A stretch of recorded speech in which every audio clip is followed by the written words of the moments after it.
still looks aging black. Pages breathe when you're not there. Turn the key, the shadows talk back. Midnight rings you if you're dead.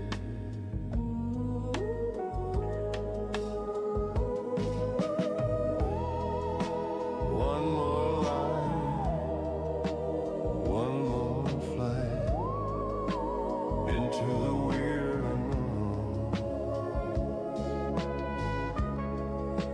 It's out tonight, and the rainbows of a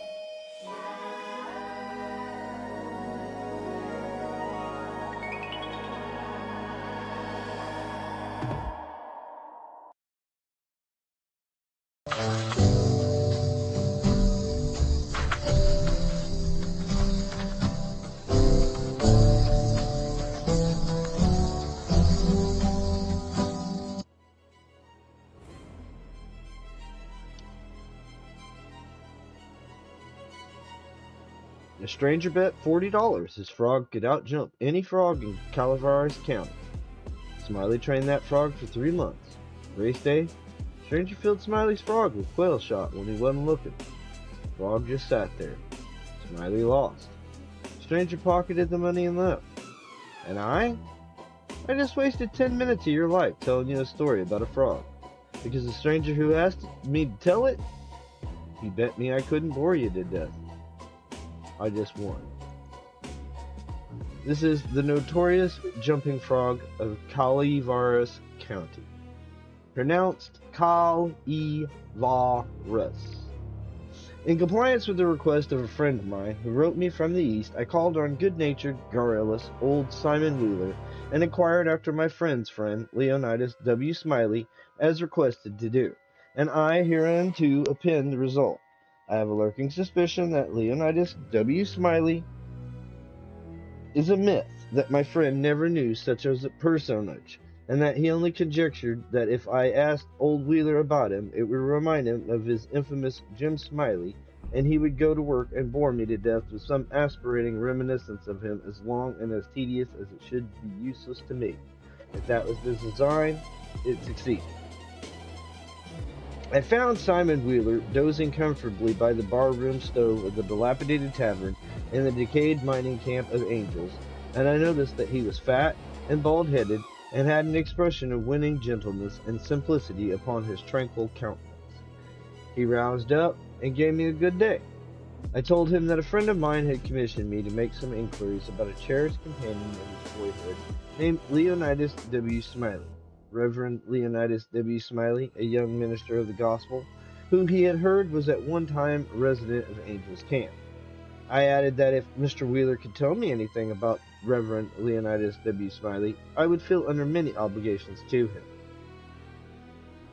Simon Wheeler backed me into a corner and blockaded me there with his chair, and then sat down and reeled off the monotonous narrative which follows this paragraph. He never smiled, he never frowned, he never changed his voice from the gentle flowing key to which he tuned his initial sentence. He never betrayed the slightest suspicion of enthusiasm. But all through the interminable narrative there ran a vein of impressive earnestness and sincerity which showed me plainly that, so far from his imagining that there was anything ridiculous or funny about his story, he regarded it as really an important matter, and admired its two heroes as men of transcendent genius and finesse. I let him go on in his own way and never interrupted him once. Reverend Leonidas W. H.M. Well, there was a feller here, once by the name of Jim Smiley, in the winter of '49, or maybe it was the spring of '50. I don't recall anything exactly somehow, though what makes me think it was one or the other is because I remember The big flume wasn't far finished when he first come to the camp. But anyway, he was a curious man about always betting on anything that turned up you ever see. If he could anybody to bet on the other side, and he couldn't, he'd change sides. Any way that suited the other man would suit him anyway, just so's he's got a bet. He was satisfied. But still, he was lucky, uncommon lucky. He most always came out the winner. He was always ready and laying for a chance. There couldn't be no solitary thing mentioned but that feller'd offer to bet on it, and take any side you please, as I was just telling. If there was a horse race, you'd find him flush or you'd find him busted at the end of it. If there was a dog fight, he'd bet on it. If there was a cat fight, he'd bet on it. If there was a chicken fight, he'd bet on it. Why, if there were two birds sitting on a fence, he'd bet you which one would fly first. Or if there was a camp meeting, he'd be there regular to bet on Parson Walker, which he judged to be the best exhorter about there. And so he was too, and a good man. If he even see a straddlebug start to go anywhere, he'd bet you how long it would take him to get to wherever he was going to. And if you took him up, he'd follow that straddlebug to Mexico, but what he'd find out where he was bound for and how long he was on the road. Lots of the boys here have seen that Smiley and can tell you about him. Why, it never made no difference to him. He'd bet on anything. The dangdest feller. Parson Walker's wife laid very sick once for a good while, and it seems as if they weren't going to save her. But one morning he come in and Smiley up and asked him how she was, and he'd said she was considerably better, thank the Lord for his infinite mercy, and coming on so smart that with the blessings of Providence she'd get well yet.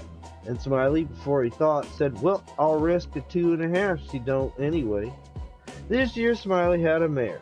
The boys called her 15-minute nag, but that was only in fun, you know, because of course she was faster than that, and he used to win money on that horse, for all she was so slow and always had the asthma or the distemper or the consumption or something of that kind.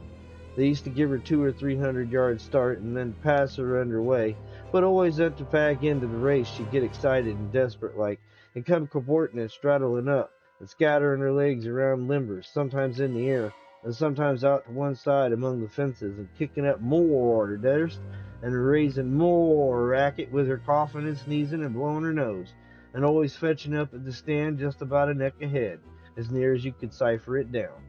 And he had a little small bull pup, that to look at him you'd think he weren't worth a cent, but to sit around and look ornery and lay for a chance to steal some.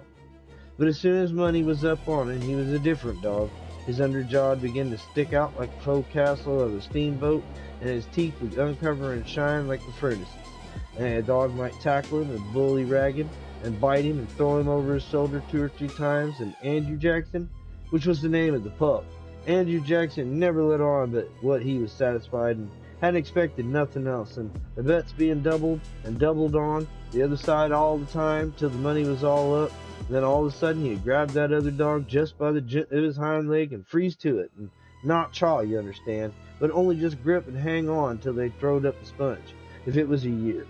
Smiley always come out winner on that pup, till he harnessed a dog once that didn't have no hind legs because they'd been sawed off in a circular saw, and when the thing had gone along far enough and the money was all up and he'd come to make a snatch for his pet Holt, he'd see in a minute how he'd been imposed on and how the other dog had him in the door, so to speak.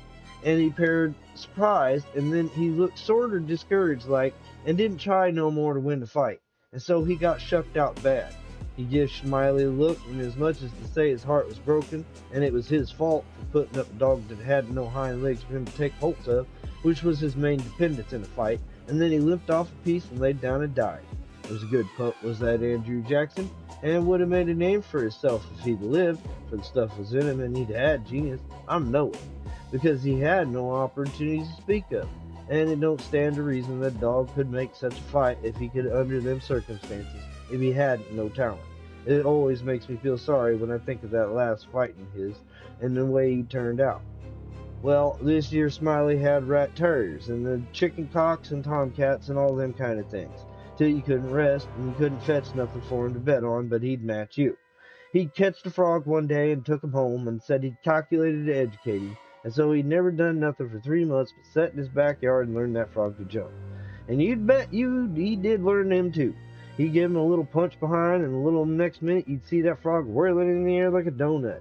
See him turn one somerset, or maybe a couple if he got a good start, and come down flat-footed and all right like a cat. He got him up so in the manner of catching flies, and kept him in practice so constant that he'd nail a fly every time as fur as could see. Smiley said all the frog wanted was education, and he could do most anything, and I believed him. Why, I seen him set Daniel Webster down here on this floor. Daniel Webster was his name, it's Frog, and sing out, "Flies, Daniel, flies."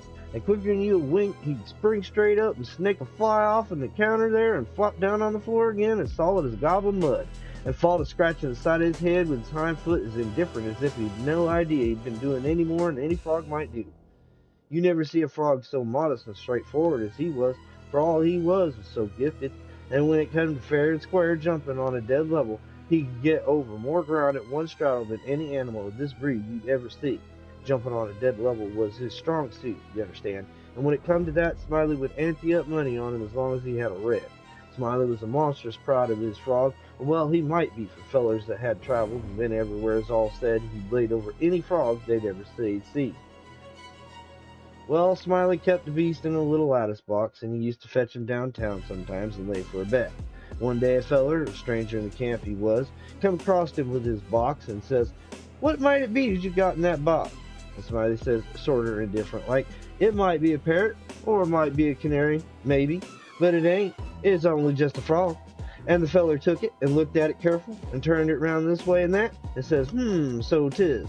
Well, what he good for?" "Well," Smiley says, easy and careless, "he good enough for one thing, I should judge.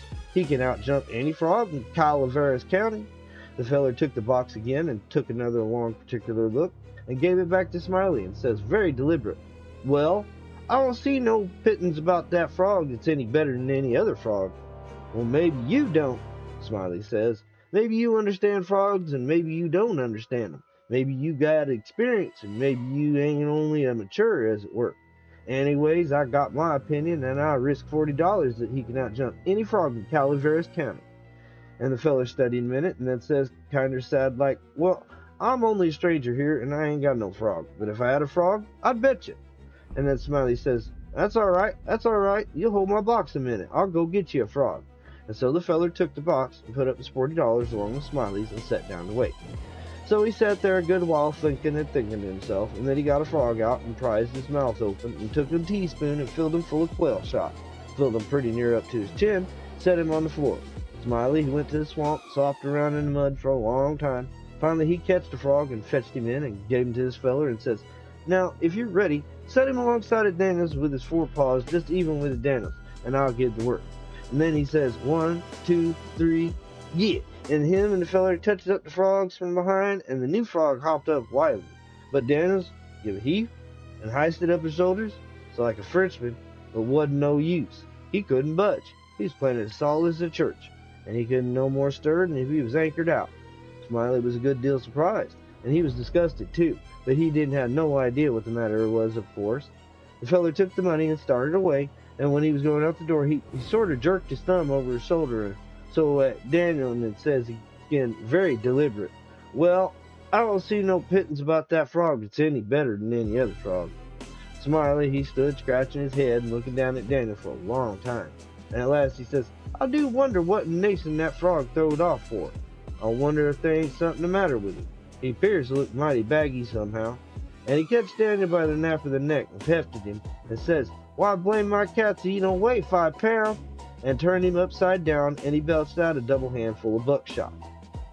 And he see how it was, and he was the maddest man. He set the frog down and took off after that feller, but he never catched him. And here Simon Wheeler heard his name called from the front yard and got up to see what was wanted. And turning to me as he moved away, he said, 'Just set where you are, stranger, and rest easy. I ain't going to be gone a second.' But by your leave, I did not think that a continuation of the history of the enterprising vagabond Jim Smiley would be likely to afford me much information concerning Reverend Leonidas W. Smiley, and so I started away. At the door, I met the sociable Wheeler returning, and he buttonholed me and recommenced. Well, this year Smiley had a yaller one-eyed cow that didn't have no tail, only just a short stump like a banananer, and However, lacking both time and inclination, I did not wait to hear about the afflicted cow, but took my leave.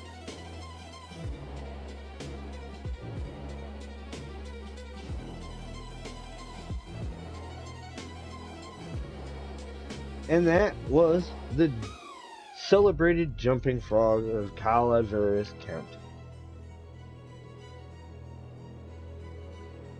I got no words. I'm agreeing with Twain on this one. I'm out. Like, subscribe, comment. Good night.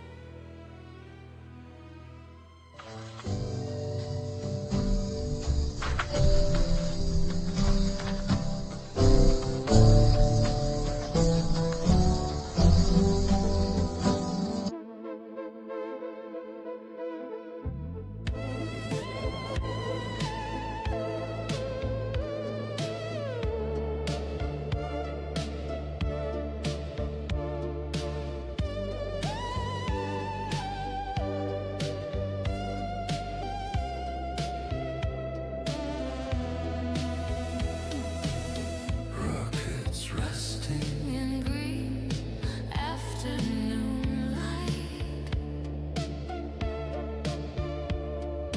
Typewriters dreaming all through the night.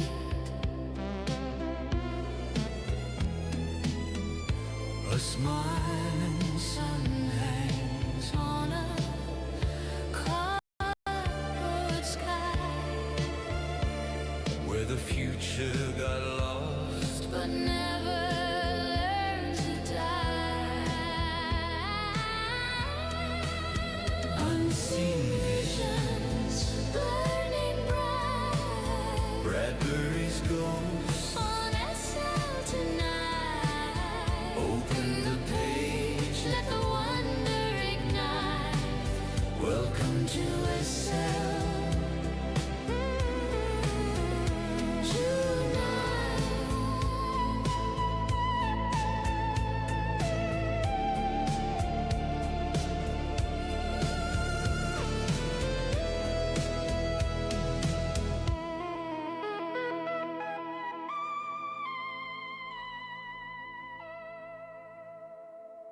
Tonight.